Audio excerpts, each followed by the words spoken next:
सॼी दुनिया जे मोमिनन के मौला जे आमद जूं मौला जे ज़हूर जूं जश्न मौलूद काबा जूं लख लख मुबारकूं।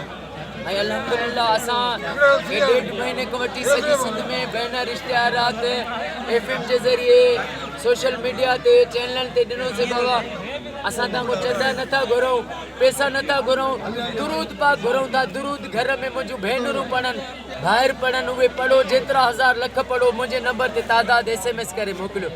ऐं मुंहिंजी ॾाढी दिलि ख़ुशि थी आहे त हिन साल हर साल खां वधीक दुरूद मिलिया।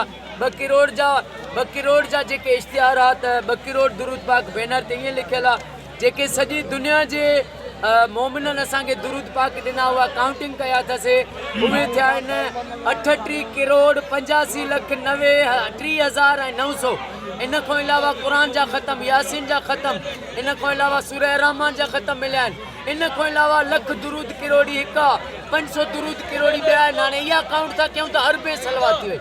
हे नबी जो मौजज़ो आहे, हे अली मौला जो वॾो मौजज़ो आहे। अॼु जे ॾींहं ते सिंध धरती, जंहिं सिंध जे लाइ नबी साईं फरमाईंदा मूंखे सिंध में ख़ुशबू थी अचे, अॼु हुन सिंध मां किरोड़े दुरूद जो तोहफ़ो महबूबनि जी बारगाह में पेश कयो अथसीं, अली मौला जी बारगाह में पेश कयोसीं। अल्लाह साईं असांजे वतन पाकिस्तान खे, असांजी सिंध धरती खे फ़िरके वारत खां बचाए ऐं बिरादरनि जे जेके झेड़ा आहिनि इन्हनि खां बचाए, क़ौमी झगड़नि खां बचाए। हे जीअं असांजो घोट शहीद थी वियो इन शिकारपुर जे साइड महर, अहिड़ा जहिड़ा ॾुख न थियनि, सिंध में वाक़िया न थियनि। रब मुंहिंजी सिंध धरती ते अमुन क़ाइमु फरमा। मौला अली जो वास्तो थी सिंध धरती, सूफ़ियुनि जी नगरी ते अमुन क़ाइमु फरमा। अल्लाह तव्हां सभई जेके दोस्त आया उन्हनि खे आबाद फरमाए। जेका पाक पुलिस आहे असांजी खैरपुर जी, उन्हनि बि साथ ॾिनो, अल्लाह उन्हनि खे आबाद फरमाए, उन्हनि खे आबाद फरमाए। जेका पुलिस आहे उन में जेके आहिनि सिक्योरिटी ॾींदा आहिनि, उन्हनि बि अल्हम्दुलिल्लाह वॾी महिरबानी उन्हनि जी, अल्लाह पाक उन्हनि खे आबाद फरमाए। मीडिया वारनि खे अल्लाह आबाद फरमाए।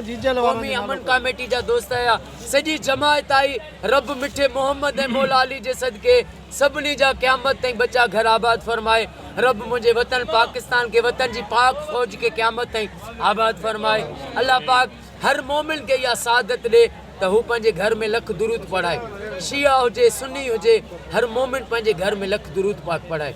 भले को ग़रीब आहे, सिर तगारी थो खणे, जा अगरि को मिसाल जज आहे, जा DC आहे, उहा दुनियावी डिग्री आहे, उहा असुल अमीर उहा जेको इश्क़ रसूल आहे जंहिंजे दिलि में। त उहे अमीर जेके पाण खे वॾा माण्हू आहिनि, उहे बि दुरूद पढ़ायो घरनि में। जेके वॾा पाण खे सम्झो था, पंहिंजे घर में लख दुरूद पढ़ायो।